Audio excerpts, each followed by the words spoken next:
Dear students, class 9th maths chapter 7 exercise 7.3 का question number 1 solve करते हैं। Question number 1 में हमको बोला गया है triangle ABC and triangle DBC are two isosceles triangles on the same base BC. BC base पर ABC triangle and BDC triangle दोनों ट्रायंगल आइसोसेलेस ट्रायंगल हैं and vertex A and D are on the same side of BC. BC की same side पर vertex A and D बनी हुई हैं। AD को extend किया जाता है पी पॉइंट तक और हमें प्रूव करना है triangle ABD is congruent to triangle ACD. तो पहले पार्ट में हमको प्रूव करना है triangle ABD and triangle ACD congruent हैं। तो हम जिन ट्रायंगल्स को हमें कॉन्ग्रुएंट प्रूव करना है उन्हीं ट्रायंगल को हम कंसीडर करते हैं in triangle ABD and triangle ACD. अब हम देखते हैं ए बी इक्वल टू ए सी हो जाएगा क्योंकि आइसोसेलेस ट्रायंगल है। ए बी सी क्या है? एक आइसोसेलेस ट्रायंगल है। तो ए बी और ए सी साइड क्या हो जाएंगी? इक्वल हो जाएंगी। ट्रायंगल ए बी डी कौन सा है? ए बी डी, ये वाला triangle A B D triangle ये। और ट्रायंगल ए सी डी कौन सा है? ए सी डी, ये ट्रायंगल। ये ट्रायंगल हमको कॉन्ग्रुएंट प्रूव करने हैं। और A B A C side क्या है? इक्वल है क्योंकि बोला गया है आइसोसेलेस ट्रायंगल है और जिसका बेस बी सी। अगर बेस बी सी है तो साइड कौन सी बची? फिर ए बी एंड ए सी, यही साइड क्या होंगी? इक्वल होंगी। तो ये हमको गिवन है कि A B equal to A C. तो लिखेंगे A B equal to A C. क्यों इक्वल है? Given. B D equal to C D हो जाएगा। देखो B D equal to C D हो जाएगा। Similarly triangle B D C भी क्या था? एक आइसोसेलेस ट्रायंगल था और ये आइसोसेलेस ट्रायंगल था इसका भी बेस बी सी था। तो इसकी साइड कौन सी बची? बी डी और सी डी। तो ये भी साइड क्या हो जाएंगी? इक्वल हो जाएंगी। ये भी हमको गिवन है। तो लिखेंगे B D equal to C D. B D equal to C D, ये भी गिवन है, गिवन। अब फिर से देखिए आप triangle A B D and A C D, इन दोनों ही ट्रायंगल में ए डी जो साइड है वो क्या आ रही है? कॉमन आ रही है। तो A D equal to A D हो जाएगा क्योंकि ये कॉमन है। तो लिखेंगे A D equal to A D common. और जब ये साइड कॉमन हो गई तो हमें मिल गया S S S S S S congruency rule. तो लिखेंगे by S S S congruency rule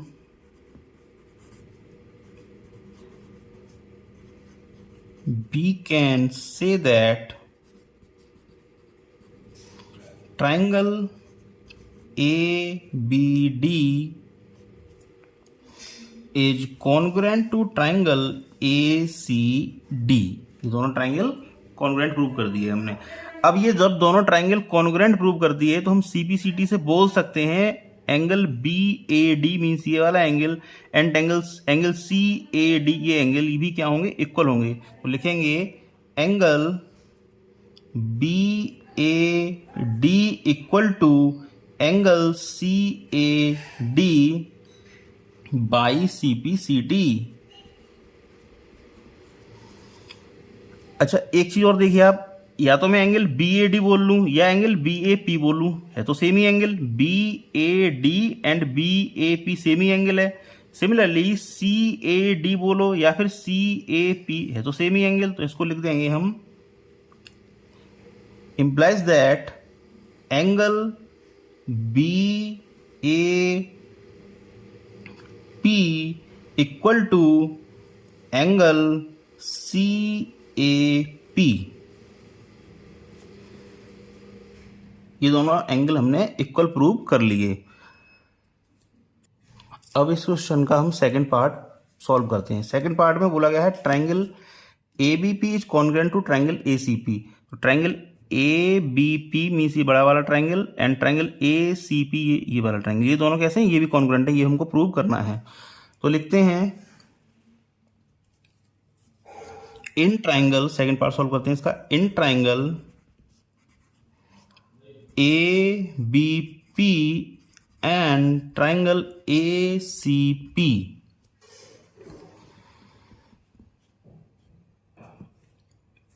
AB equal to AC हो जाएगा क्योंकि ये हमको गिवन है। तो लिखेंगे AB इक्वल टू AC, ये हमको गिवन है। Angle BAP equal to angle CAP, ये अभी अभी हमने प्रूव किया है, तो लिखेंगे angle B A P equal to angle C A P proved above. ये रिजल्ट मैंने इसीलिए निकाला था पहले से, क्योंकि मुझे पता था कि इसकी मुझे ज़रूरत पड़ेगी। अच्छा, अब तीसरा पैरामीटर हमें मिल जाएगा A P equal to A P, क्योंकि ए बी पी ट्राइंगल में भी ए पी आ रहा है और ट्राइंगल ए सी पी में भी ए पी आ रहा है, तो लिखेंगे A P equal to A P, ये कॉमन हो जाएगा। अब साइड एंगल साइड, ऐसे एस कॉन्ग्रुएंसी रूल से हम बोल सकते हैं कि triangle A B P and triangle A C P congruent हैं, तो लिखेंगे by S A S congruency rule we can say that triangle ABP is congruent to triangle ACP. Triangle ABP is congruent to triangle ACP। Second part भी हमने इसका solve कर दिया। Third part में हमको प्रूव करना है AP bisects angle A as well as angle D। तो थर्ड पार्ट इसका सॉल्व करते हैं हम। फिगर मैंने यहाँ पे आपको शो करने के लिए बना दिया है, तो थर्ड पार्ट सॉल्व करते हैं। Triangle A B D and triangle A C D, इनको हम पहले से ही कॉन्ग्रुएंट प्रूव कर चुके हैं, तो लिखेंगे because triangle A B D is congruent to triangle A C D, तो हम बोल सकते हैं B A D, angle B A D equal to angle C A D. वैसे हमने प्रूव भी कर दिया, लेकिन फिर भी हम लिख देंगे angle B A D equal to angle C A D, तो लिखेंगे angle B A D equal to angle C A D by C P C T, by C P C T, and angle B D A equal to हो जाएगा angle C D ए। इसी triangle के angle हैं, तो इसको भी हम सी P C T से बोल सकते हैं। Angle B D A means ये वाला एंगल, और सी डी ए मीन्स ये वाला एंगल, ये भी क्या हो जाएंगे, इक्वल हो जाएंगे सी पी सी टी से। तो लिखेंगे एंगल बी, ये डी पॉइंट है हमारा, angle B D A equal to angle C D A by C P C T. जब ये दोनों एंगल इक्वल हो रहे हैं, इट मीन्स क्या कर रहा है, एपी क्या कर रहा है, बाइसेक्ट कर रहा है। तो यही तो बोला गया AP bisects angle A as well as angle D. तो अगर एंगल बी ए पी और एंगल सी ए डी ये दोनों इक्वल हैं, it means angle A bisect हो रहा है। और angle B D A equal to angle C D A ये दोनों इक्वल हैं, इट मीन्स एंगल डी भी बाइसेक्ट हो रहा है। तो लिख सकते हैं hence AP bisects, hence AP bisects angle A as well as angle D. इसका हमने थर्ड पार्ट भी सॉल्व कर दिया। फोर्थ पार्ट इसका सॉल्व करेंगे। तो इसके फोर्थ पार्ट में हमको प्रूव करना है AP is the perpendicular bisector of BC। Means AP क्या है, परपेंडिकुलर बाइसेक्टर है BC का। तो मीन्स इसका ये हुआ कि BC पर ये परपेंडिकुलर भी बना रहा है, साथ में BP एंड CP को क्या कर रहा है, बाइसेक्ट भी कर रहा है। It means BP equal to CP हमें पहले प्रूव करना है।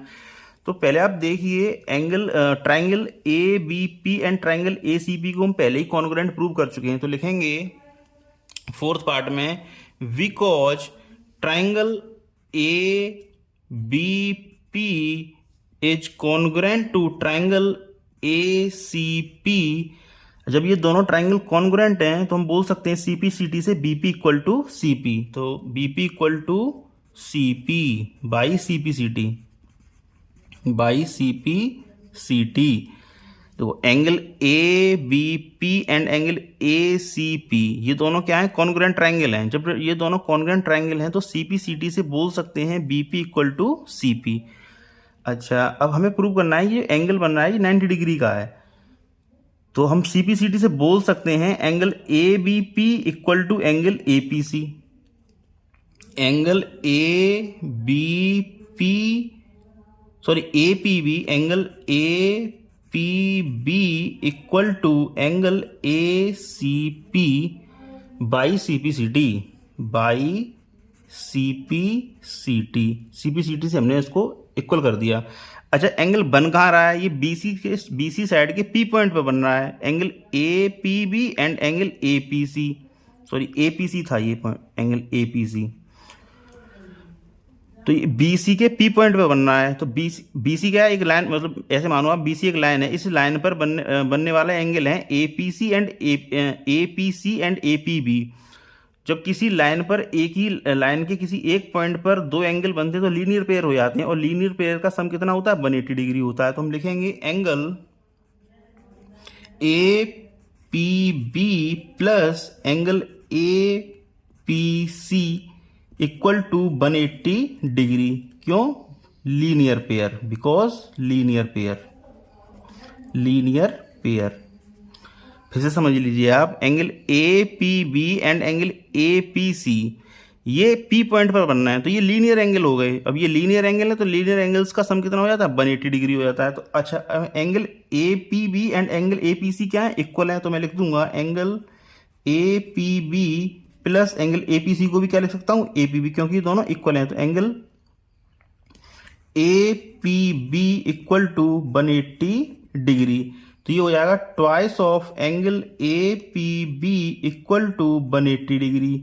यहां से रिजल्ट निकल के आएगा angle APB equal to 180 degree by 2। It means angle APB equal to 90 degree. जब एंगल APB 90 डिग्री है तो एंगल APC भी कितना हो जाएगा? 90 डिग्री, क्योंकि दोनों क्या थे? इक्वल थे। तो यही हमको प्रूव करना था कि परपेंडिकुलर भी है और ये बाइसेक्टर भी है। तो लिख देंगे hence AP is the perpendicular bisector of BC। इस क्वेश्चन का सॉल्यूशन था। Thank you very much.